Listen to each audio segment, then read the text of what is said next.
വചനയാത്ര പുറപ്പാട് 6-ാം അധ്യായം. മോശയെ ധൈര്യപ്പെടുത്തുന്നു. കർത്താവ് മോശയോട് പറഞ്ഞു, ഞാൻ ഫറവോയോട് എന്തു ചെയ്യുമെന്ന് നീ ഉടനെ കാണും.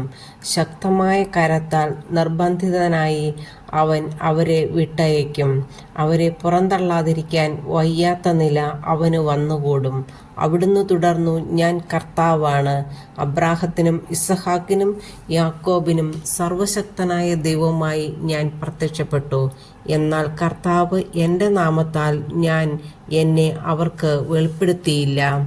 എങ്കിലും അവർ പരദേശികളായി പാർത്തിരുന്ന കാനാൻ ദേശം അവർക്ക് നൽകുമെന്ന് അവരുമായി ഞാൻ ഉടമ്പടി ചെയ്തിരുന്നു.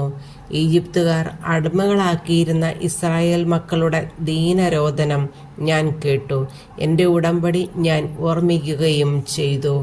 ആകയാൽ ഇസ്രായേൽ മക്കളോട് പറയുക, ഞാൻ കർത്താവാണ്. ഈജിപ്തുകാർ ചുമത്തിയ ഭാരം നീക്കി നിങ്ങളെ ഞാൻ മോചിപ്പിക്കും. നിങ്ങളുടെ അടിമത്തത്തിൽ നിന്ന് നിങ്ങളെ സ്വതന്ത്രരാക്കും. കൈയുയർത്തി അവരെ കഠിനമായി ശിക്ഷിച്ച് നിങ്ങളെ വീണ്ടെടുക്കും.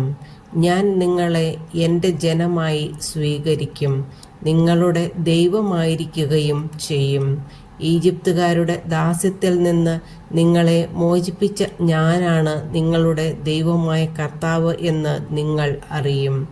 അബ്രാഹത്തിനും ഇസഹാക്കിനും യാക്കോബിനും വാഗ്ദാനം ചെയ്ത ദേശത്തേക്ക് നിങ്ങളെ ഞാൻ നയിക്കും.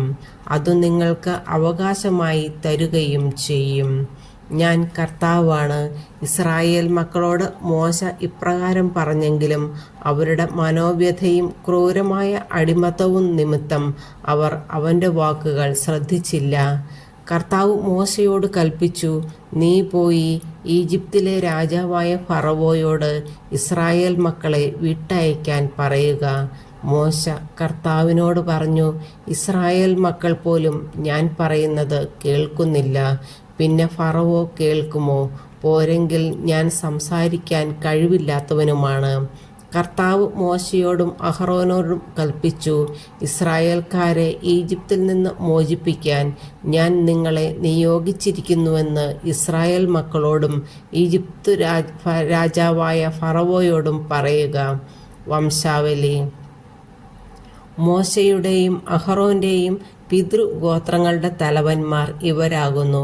ഇസ്രായേലിൻ്റെ ആദ്യജാതനായ റൂബൻ്റെ പുത്രന്മാർ ഹനോക്ക്, പല്ലു, ഹെസ്രാൻ, കർമ്മി ഇവരാകുന്നു റൂബൻ ഗോത്രത്തിലെ തലവന്മാർ. ശിമെയോൻ്റെ പുത്രന്മാർ യെമുവേൽ, യാമീൻ, ഓഹദ്, യാക്കീൻ, സോഹാർ. കാനാൻകാരിയിൽ നിന്നുള്ള ഷാവൂൽ ഇവരാകുന്നു ശിമെയോൻ്റെ ഗോത്രത്തിലെ കുലത്തലവന്മാർ. കുലങ്ങളനുസരിച്ച് ലേവിയുടെ പുത്രന്മാരുടെ പേരുകൾ: ഗർഷോൻ, കൊഹാത്ത്, മെറാറി.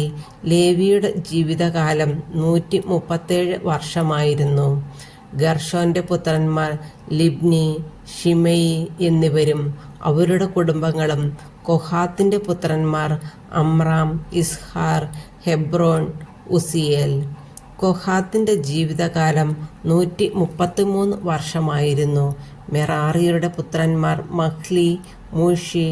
തലമുറയനുസരിച്ച് ലേവിയുടെ കുടുംബങ്ങൾ ഇവയാണ്. അമ്രാം തൻ്റെ പിതൃ സഹോദരിയായ യോക്കെബെദിനെ ഭാര്യയായി സ്വീകരിക്കുകയും അവളിൽ അവന് അഹറോൻ, മോശ എന്നിവർ ജനിക്കുകയും ചെയ്തു.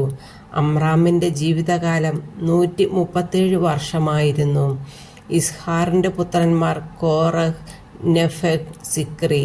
ഉസിയേലിൻ്റെ പുത്രന്മാർ മിഷായേൽ, എൽസാഫാൻ, സിത്രി. അഹറോൻ അമീനാദാബാദിൻ്റെ മകളും നഹ്ഷോൻ്റെ സഹോദരിയുമായ എലീഷബായെ ഭാര്യയായി സ്വീകരിക്കുകയും അവളിൽ അവന് നാദാബ്, അബീഹു, എലയാസർ, ഇത്താമാർ എന്നീ പുത്രന്മാർ ജനിക്കുകയും ചെയ്തു. കോറഹിൻ്റെ പുത്രന്മാർ അസീർ, എൽക്കാന, അബിയാസാഫ്. ഇവരാണ് കോറഹ് വംശജർ.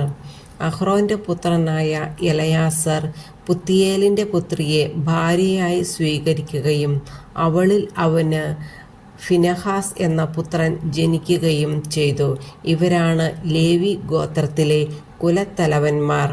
ഈജിപ്ത് രാജ്യത്ത് നിന്ന് ഇസ്രായേൽക്കാരെ സംഘം സംഘമായി പുറത്തു കൊണ്ടുവരികയെന്നത് കർത്താവ് കൽപ്പിച്ചത് ഈ അഹറോനോടും മോശയോടുമാണ്.